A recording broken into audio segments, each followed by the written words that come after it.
Hey, welcome back to the Motivational Intelligence Podcast, where we talk to some of the world's most accomplished people about how they motivate themselves and how they motivate others. I'm Sean Johnson, and this is a three-part series on the virus that has the world standing still right now, COVID-19. So in this three-part series, we're talking to the top brass at Toolkit about the lessons they've learned over the years and the leaders they've observed in turbulent times, from Black Monday to 9/11 to the financial crisis of 2008 and a whole bunch more. This episode is my conversation with John Casey, and John goes into the best practices, tools, tips, tactics that you can be using right now to navigate COVID-19. But before we dive in, I have a public service announcement. So as a result of all the challenges popping up from COVID-19, Toolkit is doing something unique. With podcasts now more popular than ever, and a lot of workforces are now suddenly remote, we think it might be a good idea for companies to have their own internal podcast. Might be one of the best things you can do for yourself and your people and your organization right now to keep everybody on the same page. So what we're doing is we're offering to produce a free internal podcast for up to 5 organizations. This will be a private podcast available exclusively to your employees. It'll be co-branded with your company, produced by our top trainers, and it'll be completely customized to your organization. So it might include things like interviews with top performers, strategy talks with executives, stories from the front lines, tips, best practices, those kinds of things, and a whole bunch more. So in case you need some help selling this internally, Toolkit was actually just named one of the top 20 leadership training companies in the world by Training Industry. And we can only do this for 5 organizations, and once the slots are filled, they're filled. So if you're interested, get your name in early, fill out an application at toolkit.com. Until next time, please enjoy. The Motivational Intelligence Podcast is produced by the award-winning team at Toolkit, the world's leading expert in motivational intelligence and one of 2020's top 20 leadership training companies in the world, as recognized by Training Industry. As a result of the challenges popping up from COVID-19, Toolkit is doing something unique for a limited time. With podcasts more popular than ever and a suddenly remote workforce, having your own internal podcast might be one of the best things you can do for your people and your organization right now. We're offering to produce a free internal podcast for you, no strings attached. This will be a private podcast available exclusively to your employees, co-branded with your company, produced by our top trainers, and completely customized to your organization. We can only do this for 5 organizations, and once the slots are filled, they're filled. So if you're interested, get your name in early and fill out an application at toolkit.com. All right, we're back with John Casey, Quarantine Edition. John, how you doing, man? Hey, Sean, I'm doing okay. Got the whole family sequestered here with me, and the happiest person in the house is the dog. This dog is getting a ton of attention and a whole lot of walks, but it's all good. Thanks. How about you and yours?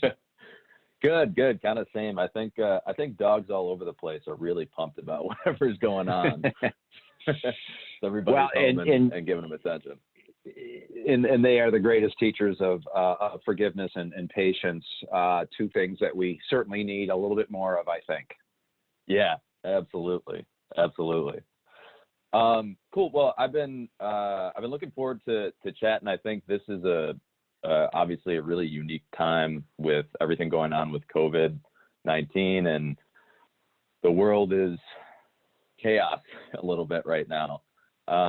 And so, this is something that we haven't really seen before, but I think that's true of any crisis. It's a crisis because it is unpredictable, and we're forced to make adjustments and adapt to it. So I kind of wanted to open this conversation, just a little bit broad. You've traveled around the world for decades. You've advised companies, small companies, large companies, all sorts of different industries, and you've been around a lot of turbulent times in the past, of whether it was 9/11 or the 2008 financial crisis. So just from your experience, it seems like in times like these, there are always people and businesses that emerge stronger and better on the other end after the dust settles. In your experience, what do those people or businesses have in common? What are the best practices that they're embracing in terms of how they're leading themselves right now, how they're leading their teams or their businesses in these turbulent times? Well, Sean, that of course is a huge and important question that should not only be asked in turbulent or difficult times. It should be asked in all times, because it helps us prepare mentally and then physically for what may come. Well, first of all, I don't necessarily prefer the word turbulent. There is no doubt that these times are crazy, turbulent, many adjectives we can use to describe them. But also, if we just use the word turbulent, that may limit some folks' thinking. So it's often in these times that massive innovation or creativity is also created because of these uncertain or unpredictable times, as you said. So I like, instead of turbulent times, I like challenging times or disruptive times or recalibration times. Winston Churchill called them stern times. And of course, he was referring to the Blitz when the United Kingdom was being bombed relentlessly by the Nazis in 1940. He said this to the British people. He said, "Do not let us speak of darker days.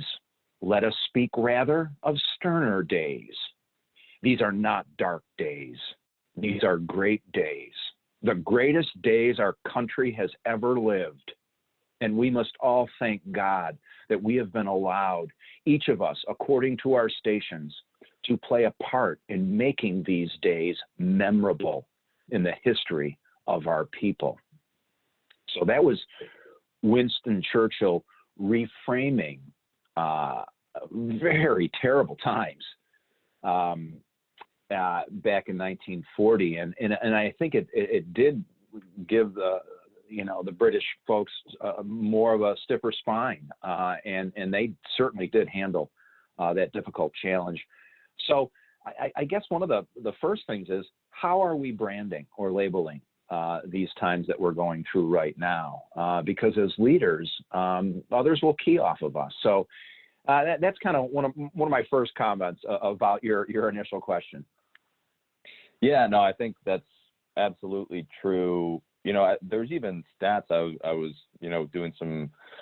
I've been doing a lot of reading and research during these times, and actually during times like these, where during recessions and things like that, some of the best new businesses or business reinventions have happened during these times, because I think it forces people to be more innovative, be more creative, look at things a little bit harder, work a little bit harder to figure things out. And I think so much of that is being able to see the opportunity in what's going on versus just, oh, woe is me kind of mentality.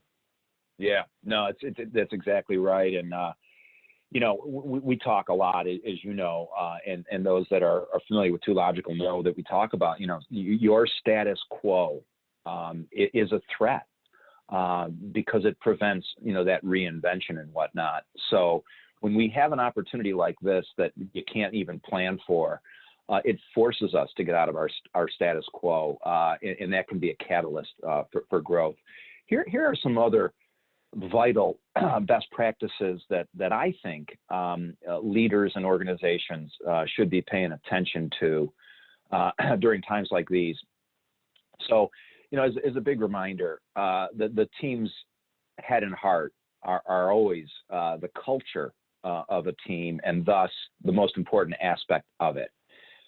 So leaders need to currently understand and be taking the current pulse of their culture to figure out where that head and heart is at.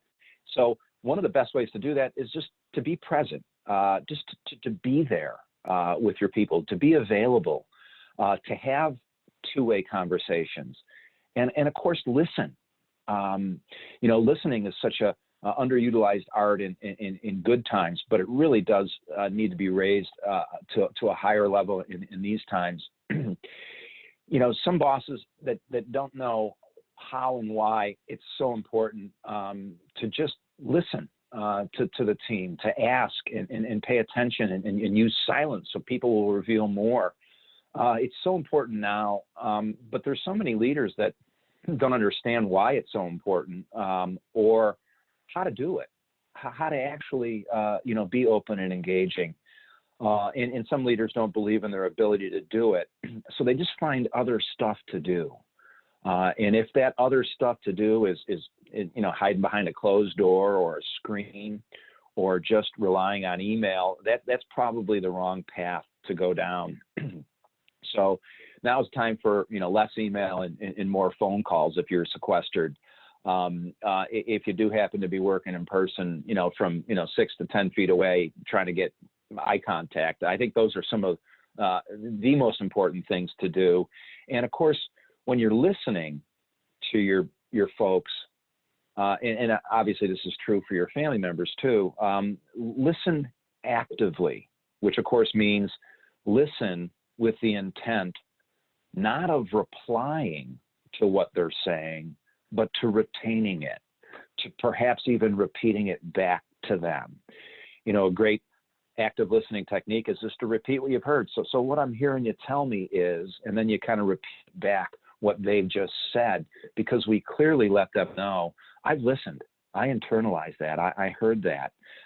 So instead of just replying right away or trying to fix anything, just, don't necessarily be ready to jump in and fix anything. Just listen and take it all in, and then maybe use silence so that they keep talking a little bit. So that's a technique I like to use all the time, and certainly during these times. And along with our communication is to, we have to talk about difficult stuff, topics to our business, the uncertainty that the world of the future may hold. So I guess the next piece of advice or guidance that I have seen great leaders use is to not pad the difficult messages. Be candid, be straight up. Don't necessarily use gallows humor or, really allow that downward cycle to perpetuate. But be open and candid. And sometimes all we have to say is, well, I don't know yet. That's okay. That's okay. The most important thing as leaders is our own example during these times. And being open and candid about every topic, including just saying, yeah, I know, it really does suck. Because that might be all that we can say. Yeah. Well, yeah, no, a couple things running through my mind as you're talking about that. I think one thing that is, with everything going on right now, from a leadership perspective, it can be a great opportunity to build bonds with people, because people are dealing with a lot, and it's a lot of it is even outside the scope of work. There's a lot of chaos and things to figure out within the business or within a team, but people are also just worried about their family. They're worried about their friends. They're, so bonding on that personal level, I think, is an opportunity during these times where you really start to build a bond with people, to be there for them, not only from a professional perspective, but from a personal perspective. And even if it's just as a sounding board to, hey, I'm worried about my family, and, just listening to that and saying, yeah, I'm worried about my family too, or whatever it may be. I think that's a huge opportunity to come out the other side of this with a really strong bond with people. Yeah. Wow. We talk so much about rapport building and how that's such a key skill for any leader. Let's really get to know their people. So you're right. That is a best practice in good times, in challenging times, in any time, is to really have that rapport building bond with your folks. So I do agree with you on that. But, Sean, there's some things that, leaders can do all the time, including in these times. Reminding our team members about how important what they do is. and how vital it is to the organization's success of what they as individuals and what the team does as a whole. Reminding the why of why their role and the team exist, I think is important because it reminds us of our importance in our professional lives. Every team has a brand or a reputation, and the best leaders are continuing to proactively build that brand, that reputation on two levels. It's performance and execution, and it's also perception and reputation. So those are two other best practices that I've seen leaders do in good times or bad times, is really speak to and remind the importance of what they do and the vision of the team. And every team, every organization, every individual has past success stories that may have actually carried them through the last difficult time, professionally or personally.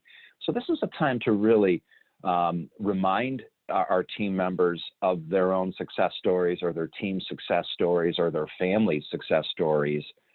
And not only talk about those past successes and how they've gotten through challenging times, but also to talk about future success stories, about what things can look like when we come out of this, and what, starting to create what that other side looks like.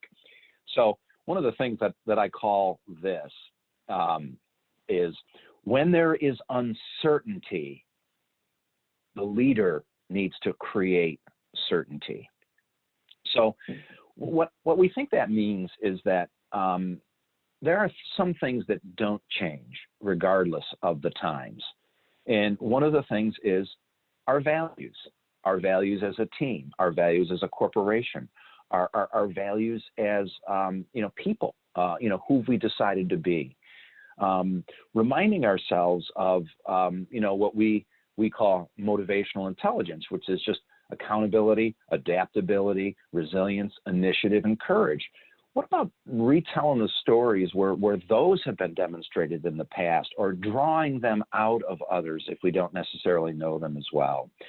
So, those stories don't change. The values don't change. Hopefully each leader and professional has made a commitment when they started their career to be the best in whatever role they were challenged by, to embrace the goals they were given and believe that they can achieve them.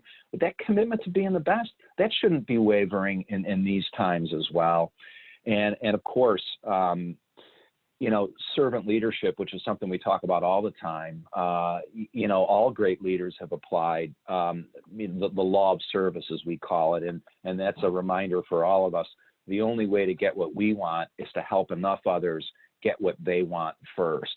And that doesn't necessarily apply just to our customers. It applies probably first and foremost to our direct reports, our employees, our team members. So those are some of the things I've seen traveling around the world in working with leaders across industry in good times and in challenging times. And some of those are more important in these times than they have been before. But all of those things are best practices that leaders should be paying attention to in any time frame. Yeah, for sure. And I think, it strikes me in hearing you talk about all of these kind of different best practices. These are best practices that are always best practices. They're not just best practices right now. They're best practices in good times and in bad times. And it seems like the opportunity right now is that when you apply these best practices, it's a geometric return at this point. When you're applying these best practices in challenging times is probably when the ROI on them is the highest. Wow. Yeah. And it's easy. It's really easy, Sean, to lead when times are good. Almost anybody can do it. And by the way, our team members do not necessarily remember how they were led in good times, because they're kind of off hitting it on their own. Mm-hmm. But what most direct reports do remember is how their boss behaved in the difficult times, the challenging times, the disruptive times.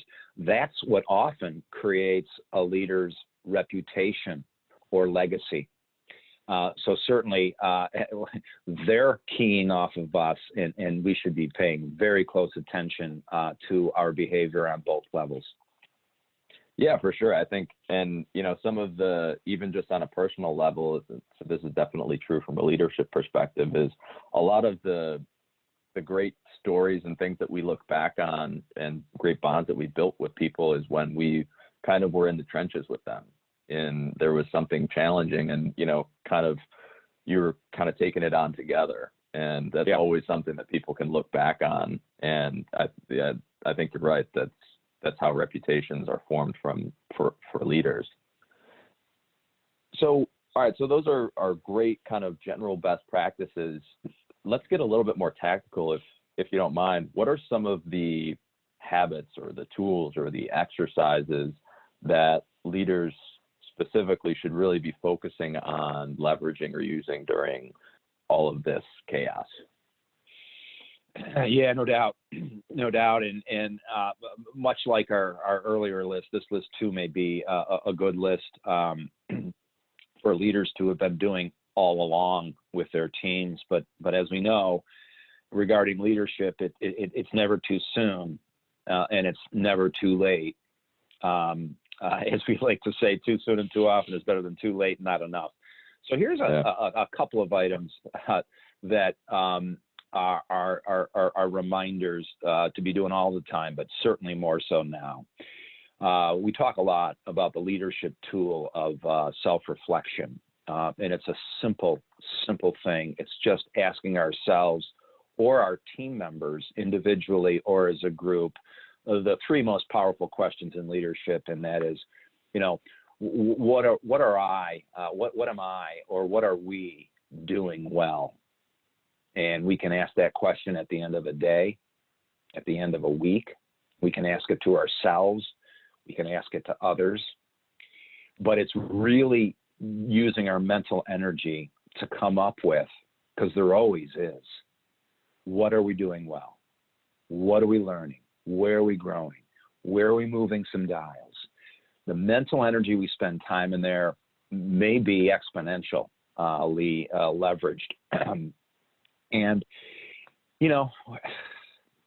most people, most minds that are left untouched by the hands of great leadership will default to the negative, and they will default faster during challenging times.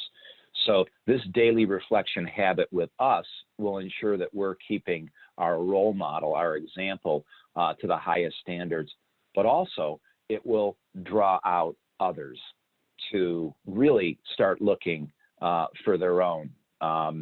So that's something that is a very tactical thing that we can do at the end of each day, or at least at the end of a week, with our team members and with ourselves. So and that really ties into the next one, which is increasing communication and engagement. And even if we're working from home, the conference calls or the one-on-one calls or the Zoom calls or the Skype calls or the WebEx calls, where it's dialogue instead of just one-way monologue communication via email. So the increasing instead of decreasing in communication and engagement and daily reflection are two at the top of that list. Yeah, for sure. And I think particularly in times like these, I like what you said about making it dialogue and not just a one-way, shoot of information or instruction, but making it a dialogue. I think in times like these where it's particularly challenging and there's so much unknown out there, so much of what people on teams want is just to be heard. They just want to feel like they're heard and that their concerns are being taken into consideration or their ideas are being taken into consideration. And that is so much of, I think, during times like these, what will bring a team together is just making sure everybody's heard and brainstorm, kick ideas around, and those those are the best ideas that come out. Yeah, and we've got almost, Sean, a license to really have some crazy and maybe even cool team or one-on-one meetings. I think we can. Why not? Why not do some really crazy thought experiments, like ask some big what if questions, or imagine questions. I love asking folks, especially of our clients. I often go on tours of facilities and manufacturing locations and field offices, and I love just bumping around, talking to anybody that I bump into at our clients' facilities, and just kind of ask them some cool questions. You can learn so much. I love asking frontline troops, hey, if this were your small family business, what would you do differently about how you do your part of the business? Because most frontline troops have never been asked a question like that. Asking them about their role. What do you like about what you do repetitively throughout the week? What are some activities that are really important to us that you like to do and think you're good at? Why can't we just have a conversation that opens up that way with our people? Or turn that coin over. Ask our folks, what do you do over the course of the work week that's a really important activity that frustrates you, and why? And just giving them that platform. So whether it's what if conversations, imagine conversations, or talking specifically about their high payoff activities and which ones they love and which ones are frustrating, now is the time to have some of these great conversations. I think in all times, we need to remind people about the power that they have within them. A lot of Toological clients know how we frame up the 4 cornerstones of wisdom and how every human owns them. And the first, of course, is unlimited potential. Everybody has the ability to get better week over week in their roles, whether they're personal or professional roles. Unless we have a brain injury or a brain disease, we have the gift of unlimited potential. It's born to all. The fact that mistakes are actually a good thing, and it's the primary way we learn and perfect, is through trial and error. And looking at mistakes the right way, past or present mistakes, looking at them the right way is that other cornerstone of wisdom, as well as the ability of turning weaknesses into strengths. We were born without any strengths, and we now have thousands of them, thousands of things we're good at doing. They all started out as weaknesses. Every weakness or every strength we now have starts out as a weakness, and we're really good at turning weaknesses into strengths, and now is maybe the time for that. And of course, that 4th cornerstone of wisdom, as we teach it, it is really tight deadlines. It is being under-resourced. It is having less headcount or less budget than we'd want. That really does tap into innovation and creativity, just like difficult times. So reminding people that they have the 4 cornerstones of wisdom, and then drawing out how they've applied them in the past, and then how they can apply them now, I think is a huge and very clear and specific exercise that can be done. And lastly, kind of like I mentioned before, having conversations about our high payoff activities. Every role has between 5 and 7 key activities that somebody must master before they master their role. Talking about those high payoff activities and actually asking our colleagues, our direct reports, how would they assess themselves on a scale of 1 to 10? How would they rate their ability to execute this activity? And then, if they gave themselves a 7, why isn't it a 9 or a 10? And why isn't it a 3 or a 4? Are great follow-on questions. So these are some of the, real clear and specific tactical exercises that great leaders can be doing right now in these difficult times with their team members.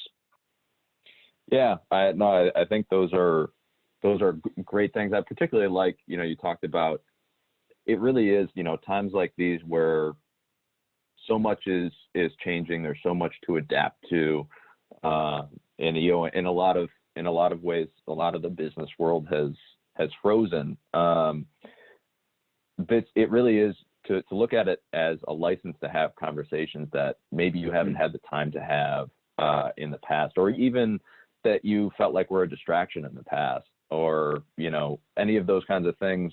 Right now is a license to have those conversations, to have the conversations with people about what different things they could be doing or how they could be getting better, or really to have a license. It's a license to have the crazy conversations of the what ifs of why not, with everything going on right now, why not shoot for something bigger? Why not, instead of 10% increase, why not think of completely reinventing ourselves? Yeah, it is, and what else we got to do? Why exactly. not? Yeah. I mean, we don't want to let somebody else recreate the next iteration of our own reality. That's our responsibility. Yeah, you bet. Yeah. All right, John. So I think this was super helpful. Before we kind of we wrap up for today, are there any other things that leaders should be thinking about or should be mindful of when they're leading their teams, throughout the coronavirus crisis or in turbulent times in general? Yeah. No. Well. Yeah. You bet. And sometimes all we got is our own example. So I want to remind everybody about how we are focusing our own mental and physical energy might be the most important and most overlooked step that we should be taking as leaders right now, because our behavior is always an example to others. So really being aware of our leadership game is important now, and that's real basic, simple stuff. Let's have the highest manners. Let's be polite. Let's be respectful to all. And it's even harder in these times than it is in normal. So, that's reminding everybody about staying above the line and exhibiting those higher levels of human emotion is probably one of the most important messages we could send at home and at work. And, second, when trying to lead others and helping them through times like these, our direction, our guidance should be really clear and specific instead of vague in general. Vague generalities will lead to mixed messages, disconnects, and more frustration and confusion that's already happening. So being, very clear and a very simple approach to that is, hey, it's real difficult now, and we can complain all we want, but that doesn't mean we should complain. But here's a take. Maybe we can complain on one condition, that we actually, after we complain, work together to come up with at least 2 suggestions about what to do about it. So as you know, we call this simple exercise, we give no complaints without suggestions. So it really does not only allow them to vent a little bit, but also it quickly pivots their mindset to what can we do about it. So that's kind of a nice thing that we can do. Another specific direction we can give our folks is reach out to 5 customers to see how they're doing, or colleagues, internal customers. So here's a couple other specifics. We talk a lot about goal setting and how a manager can help their folks goal set. So we call one of those exercises be, do, have, working with your folks to help them create a be, do, and have list. What are the things they want to be, do, and have in their career or even outside their career? I think particularly now with everything going on, kind of like we talked about before about why not. The Be Do Have is a phenomenal exercise for people to be thinking about right now, because with everything going on, people have a lot of quiet time, a lot of time to really reflect on what is it in their life that they want, professionally or personally, when it comes to their relationships. And a lot of times it's so difficult to really think about those things and have the quietness when so many things are happening. When life is so busy and things are getting thrown at you all the time, it's hard to really get quiet enough to reflect on what are the things I want to have, who's the person that I want to be, what are the places I want to go, or things that I want to do.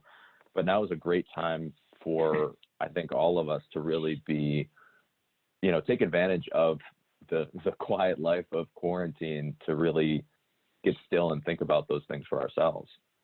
Yeah, no, it's kind of like a gift, you could call it, that we have this kind of forced reflection time. Along those important conversations that maybe have been neglected is career path conversations that leaders can have with their folks. 3 years from now, what role do you see yourself in? 5 years, 10 years, and just going down that path. All professionals, especially if they're tenured with their organization, have really closed some belief and skill gaps on their professional journey, or they would not have risen. They would not be a contributing member. So having conversations about, how somebody has, taken some less than optimal beliefs about themselves or their role or their company or their industry and closed them, made them better. As well as, if somebody was a 4 or 5 a year ago on executing a certain high path activity and now they're a 7 or an 8, that's a massive improvement. Reminding people or drawing out those ideas, I think, is most important. So, Sean, I want to leave you with a very interesting thought, and this comes from Bill Bryson, who is he is an American British author, and he writes about a lot of different subjects, and he does it in a kind of a humorous way. So I'm a big fan of Bill Bryson. Here's what he said about each and every one of us. And I think it's important for us to really think about these words. So here goes. Not one of your pertinent ancestors was squashed, devoured, drowned, starved, stranded, stuck fast, untimely wounded, or otherwise deflected from its life's quest of delivering a tiny charge of genetic material to the right partner at the right moment in order to perpetuate the only possible sequence of hereditary combinations that could result eventually, astoundingly, and all too briefly in you. So first of all, I just love that. It kind of speaks to how so many things had to align for each one of us to be here, and to remind ourselves about our ancestors that came before us. So I want to leave you with this thought. What a great honor for you to be here now and to have the ability to make a positive difference for your family and colleagues during these times. And when you do, when you be that positive difference, that leader, what a great way to honor your pertinent ancestors too, because they survived a whole bunch of pandemics to make it possible for you to exist. So I just love that concluding thought, Sean.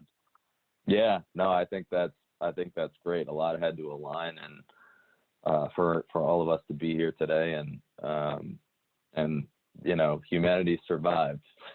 Humanity's always survived.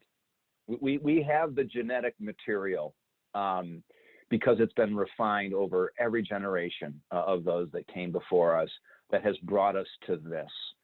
So this we're ready. We've been preparing for generations for this now, and I think all those that came before us, we are getting ready to honor them. So at least that's the way I'm looking at it. I like it.